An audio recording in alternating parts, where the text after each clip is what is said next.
दोस्तों, हम सभी महसूस कर रहे हैं कि कोरोना का द्वितीय लहर हमें डरा रहा है, हमें चिंता में डाल दिया है।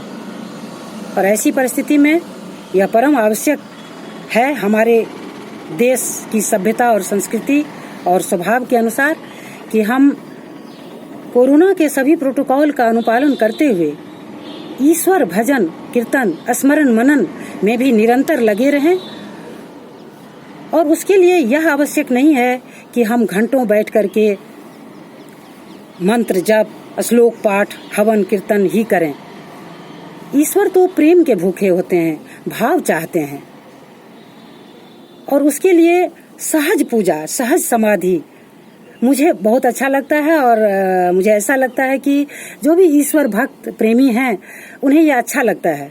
और इस सहज पूजा को कबीरदास जी के द्वारा एक पद में बहुत ही अच्छे तरीके से बताया गया है, जिसे मैं आज शेयर करना चाहती हूँ आप लोगों से, ताकि सभी इस पद्धति को अपनाते हुए भगवान का निरंतर स्मरण करते रहें।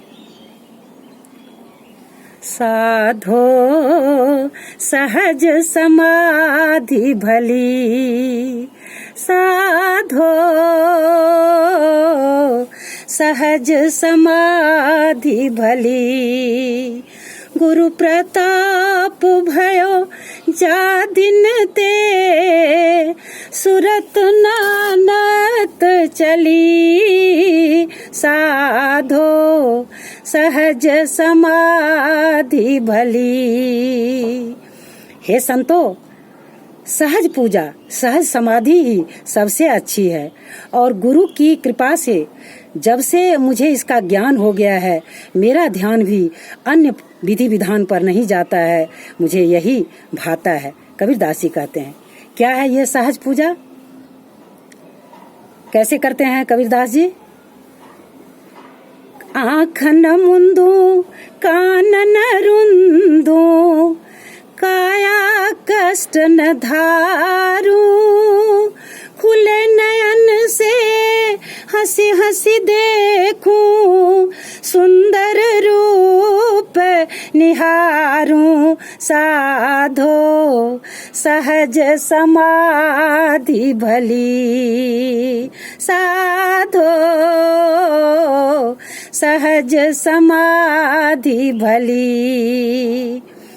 कबीरदास जी कहते हैं कि अब तो न तो मैं आंख मूंदता हूँ और न ही कान को बंद करता हूँ और न ही शरीर को कष्ट दे करके पूजा पाठ करता हूँ, व्रत उपवास कठिन योग नहीं करता हूँ। अब खुले नयन से, खुली हुई आंखों से प्रभु को निहारते रहता हूँ, प्रभु की सुंदर दुनिया को देखते रहता हूँ। कहूँ सोई नाम, सुनूं सोई सुमिरन, खाऊं पीऊं सो पूजा, गृह उद्यान एक सम लेखूं, भाव मिटाऊं दूजा, साधो सहज समाधि भली, साधो सहज समाधि भली। जो बोलता हूँ वो जप है, जो सुनता हूँ वही सुमिरन है, और जो खाता पीता हूँ वही पूजा है। यानी जो खाता हूँ, जो पीता हूँ वही भगवान को भोग लगाता हूँ। और गृह उद्यान, घर हो या जंगल हो, दोनों को समान समझते हुए, समभाव में लेते हुए दूसरा द्वैत भाव को खत्म कर दिया हूँ, नाश कर दिया हूँ। मैं, मेरा, तेरा ये सब भाव नहीं रख करके सबों में प्रभु का वास देखते हुए सबों से प्रेम करता हूँ।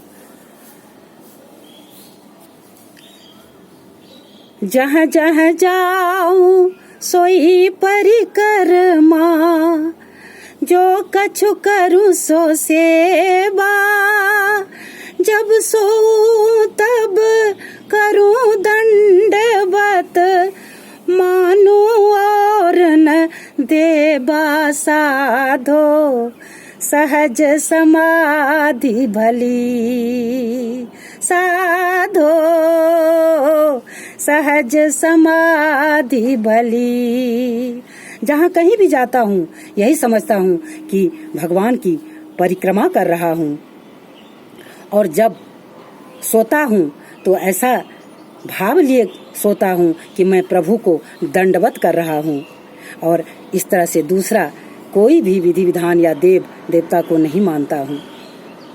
शब्द निरंतर मनुआराता, मलिन वासना त्यागी, बैठत उठत कबहु ना बिसरे, ऐसी ताड़ी लागी साधो सहज समाधि भली, साधो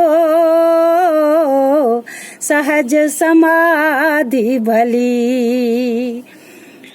प्रभु का नाम मेरे हृदय में, मेरे मन में सदा जप होते रहता है। मन से ही, हृदय से ही मैं जपता रहता हूँ। ऐसी लगन लग गई है। और बैठत उठत कबहू न बिसरे, बैठते उठते कभी भी उनको नहीं भूलता हूँ। और जितनी भी मलिन वासनाएं हैं, खराब वासनाएं हैं, वह सब भुला दिया हूँ, सब समाप्त कर दिया हूँ। कहत कबीर वह उन्मनी रहनी, सोई प्रगट करी गाई, दुख सुख सेक परे परम सुख, तेहि सुख रहा समाई, साधो सहज समाधि भली। कबीरदास जी कहते हैं कि जो मेरे मन में बात थी, जो भावनाएं थी, वही प्रकट करके मैं गा दिया हूँ। और मैं यह कहता हूँ कि दुख, यह जो सांसारिक दुख है या सुख है, इन सबों से परे एक परम सुख है, जिस सुख में मैं सदा मगन रहता हूँ, समाया हुआ रहता हूँ। तो दोस्तों, यही भाव लेकर के हम कोरोना से पीड़ित हो गए हैं या नहीं हुए हैं, हॉस्पिटल में हैं, घर में हैं, सुख में हैं, दुख में हैं, किसी भी परिस्थिति में चलते फिरते, उठते बैठते, गाते सोते, हम ईश्वर को मनन करते रहें, चिंतन करते रहें। और जो भी खाते हैं वही समझें कि प्रभु को खिला रहे हैं, सोते हैं तो समझें कि प्रभु को प्रणाम करके सो रहे हैं, दंडवत कर रहे हैं, चलते हैं तो यही समझें कि परिक्रमा कर रहे हैं। यही सहज पूजा है, यही सहज समाधि है। और मैं समझती हूँ और सब लोग समझते हैं, जो प्रभु के शरण में रहने पर इस कराल विपत्ति आपदा विपदा से भी हम पूर्व की तरह या प्रथम कोरोना लहर की तरह हम निश्चित रूप से उभरेंगे, विजयी होकर के निकलेंगे। क्योंकि रामचरितमानस में कहा गया है कि जो रघुवीर के शरण में है, जो जिसे रघुवीर उबार देते हैं, वो निश्चित रूप से उबरता है और हम सभी लोग उबर करके निकलेंगे। जय श्री राम, जय भगवान, जय